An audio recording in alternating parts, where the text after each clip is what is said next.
Será que sobe mais gasolina? Ah, sobe. Cara, acho que sobe principalmente Sobe. com essa questão do ICMS agora, né? É, O é Bolsonaro, gradual, né? exatamente, o Bolsonaro editou aquela lei com o limitador do teto do ICMS em 18 ou 18%, né? Tinha estado, que nem Rio de Janeiro, cobrava 33%.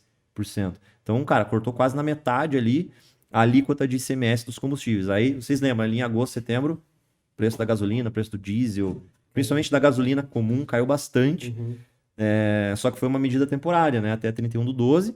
Aí entrou o Lula, eles conseguiram esticar isso por mais algum tempo, mas agora parece que vai voltar. Tanto é que você vê, a gasolina estava 5,30, já está 5,90, Sim, então já subiu 60 centavos. E apesar deles utilizarem agora a Petrobras, e o Jean Paul Prats, que é o novo presidente, falou que o PPI, que é o preço de paridade internacional, não vai mais ser o único balizador do preço que eles vão vender para as distribuidoras, eles vão utilizar outros parâmetros, eles vão abrasileirar o preço do combustível aqui no Brasil, mas mesmo assim não vai ter como conter essa alta do petróleo, na minha opinião. E, cara, a gasolina pode sim, se a Petrobras não subsidiar, ir para 6, 7.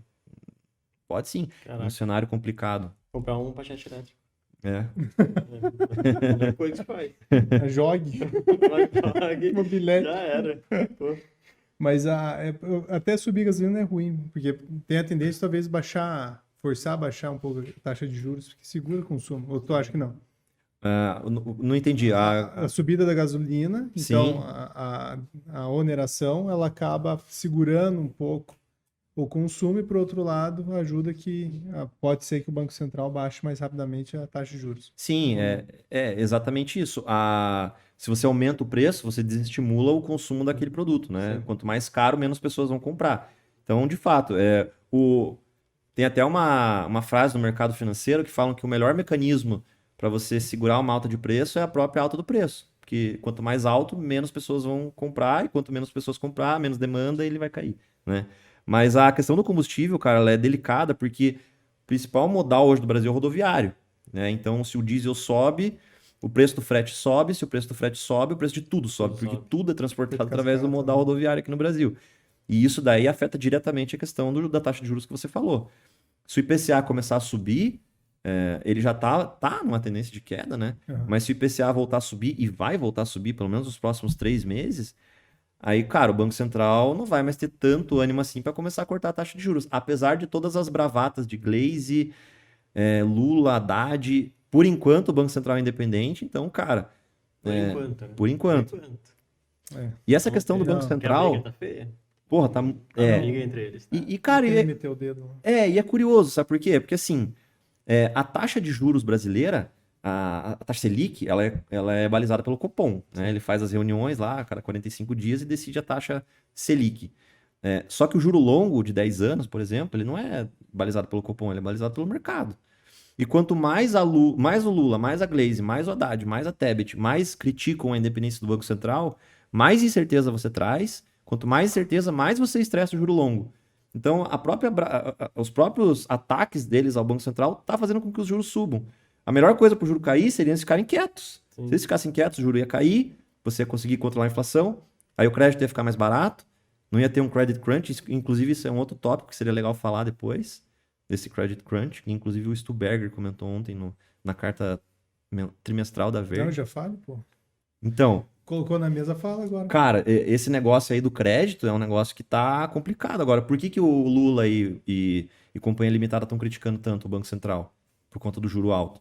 Porque, cara, o juro alto ele é péssimo para atividade econômica, né? Ele é um instrumento que o Banco Central tem para segurar a inflação, né? Porque, assim, você tem uma taxa Selic hoje é 13,75. Então, você consegue investir tua grana a 13,75 sem risco nenhum, tá? É um risco soberano. Qual que é o risco? O Brasil quebrar, né? Em última instância, o Tesouro Nacional pode imprimir real e te pagar. Então, é um risco baixíssimo, né? Agora, você é um empresário, você tem R$1 milhão, você quer expandir, você já tem uma empresa, por exemplo, você quer construir outra unidade no município ao lado, por exemplo. Cara, será que com uma Selic a 13,75 não vale mais a pena botar essa 1 milha na Selic e ficar lá tranquilão? Ou abrir outra fábrica, ter problema trabalhista, complexidade tributária, você ter toda essa economia que agora está desregulando por conta justamente desse crédito caro, dessa taxa de juros muito alta. Então, você desestimula demais a atividade econômica. Então, isso vai ter efeitos nefastos para a economia. Você vai começar a ver o desemprego subir. Eu acho que já atingiu o 7,9% agora que a gente está de desemprego, acho que vai começar a subir de volta. Então eles estão criticando muito por conta disso, né? Então isso é péssimo para a atividade econômica. Só que por outro lado, se o Banco Central ele corta o juro, ele pode desancorar a perspectiva de inflação e fazer com que o IPCA, o dólar suba tudo de novo e a gente veja todo aquele movimento que se retroalimentar. Então é uma situação muito complicada. E essa questão do credit crunch que eu mencionei é o seguinte: hoje, além do crédito ser caro, para as empresas está muito caro se financiar. Né? Você pegar um empréstimo com a Selic a 13,75 é uma coisa.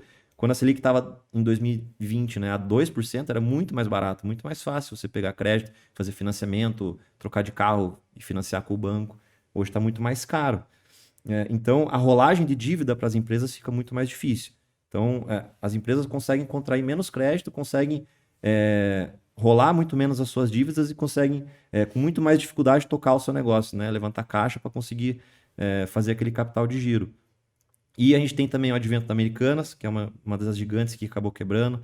Marisa também em situação complicada. Oi voltou em recuperação judicial, já fez o pedido de recuperação. Não é novidade isso daí. A Oi voltar com processo. Mas agora é efeito dominó, né? Exato. E aí, cara, Escasso. os bancos vendo esse negócio, posso falar palavrão? Pode. Os bancos vendo essa pica acontecendo, cara, por que o banco vai emprestar dinheiro, cara? Se a chance do negócio é os caras não pagarem, então a janela do crédito está fechando. E se a janela do crédito fechar, como é que as empresas vão se financiar?